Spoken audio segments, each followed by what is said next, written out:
दोस्तों, महान आचार्य चाणक्य कहते थे कि एक इंसान सफल तभी बन सकता है जब उसे ये पता हो कि उसे कब, कहाँ और कितना बोलना है। और जैसे तीर से निकली हुई कमान कभी वापस नहीं आ सकती, वैसे ही बोली हुई बातें भी कभी वापस नहीं आ सकती।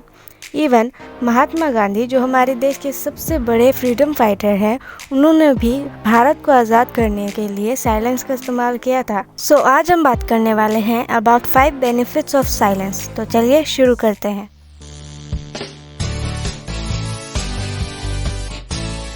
Silence equals to creativity. Creativity इंसान की लाइफ का एक इम्पॉर्टेंट पार्ट है और इसका एक मेजर फैक्टर है साइलेंस। चलिए मैं आपको एक एग्जांपल के साथ समझाती हूँ। मान लीजिए आपको कुछ बहुत इम्पोर्टेंट काम है और आपको दिए गए हैं 2 ऑप्शंस।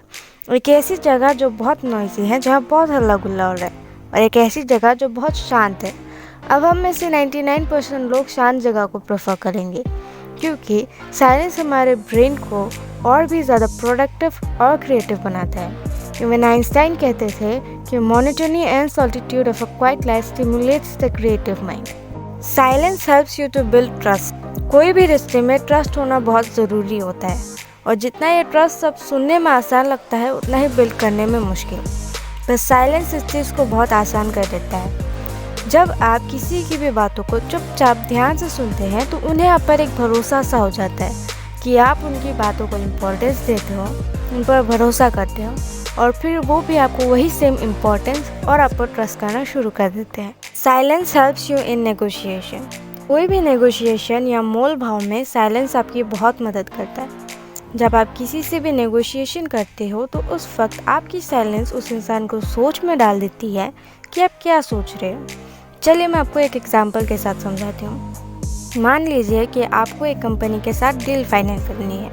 वो आपको डील के बारे में बताते हैं और आपके जवाब का वेट करते हैं। अब आप तुरंत से उन्हें हाँ या ना मत कहिए।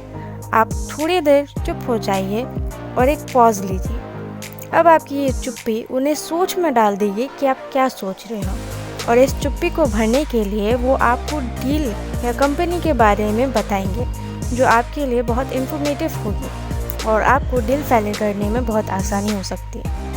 Silence gets you people's attention. जब आप साइलेंट रहते हो और उतना ही बोलते हो जितना आपको बोलना होता है, और जो भी बोलते हो वैल्यूबल बोलते हो, तो लोग आपको अपने आप अटेंशन देते हैं। जब आप बहुत बोलते हो, बहुत बकवास करते हो, दूसरों की बातों को नहीं सुनते हो, बस अपना ही बोलते हो, तो लोग आपको इग्नोर करना शुरू कर देते हैं। उन्हें आपकी बातों पर कोई इंटरेस्ट नहीं होता है।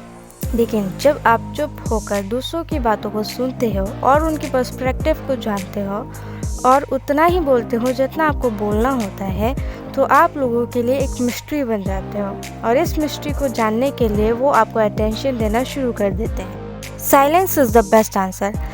कई बार हमारी ज़िंदगी में ऐसे भी सिचुएशंस आते हैं जब हमारे पास कोई जवाब नहीं होता, तो उस वक्त चुप होकर साइलेंट रहना ही हमारे लिए बेस्ट होता है। फॉर एग्ज़ाम्पल, कोई आपसे बहुत गुस्से में बात कर रहा है, आपको अनाप शनाप बोल रहा है। अगर आप भी उनसे वही सेम तरीके से बात करोगे, तो वो आर्ग्यूमेंट झगड़े में कन्वर्ट हो जाएगा। लेकिन अगर आप चुपचाप उनकी बातों को सुनते हो, तो उन्हें अपने आप में गिल्ट फील होगा कि मैं इससे इतना कुछ बोल रहा हूँ और ये मुझे कुछ भी नहीं। वो अपने आप शांत हो जाएंगे, और गुस्से में लोग अक्सर अपनी मन की बातें बोल देते हैं, जो वो उनकी स्ट्रेंथ, वीकनेस या फिर झगड़े का कारण बता देते हैं। And that's a plus point for you. Even Dalai Lama says sometimes silence is the best answer. कई बार चुप रहकर कुछ ना कहना ही सबसे बेस्ट आंसर होता है। अगर आपको ये वीडियो अच्छी और थोड़ी भी वैल्यूएबल लगी हो, तो वीडियो को लाइक और चैनल को सब्सक्राइब करना मत भूलिएगा।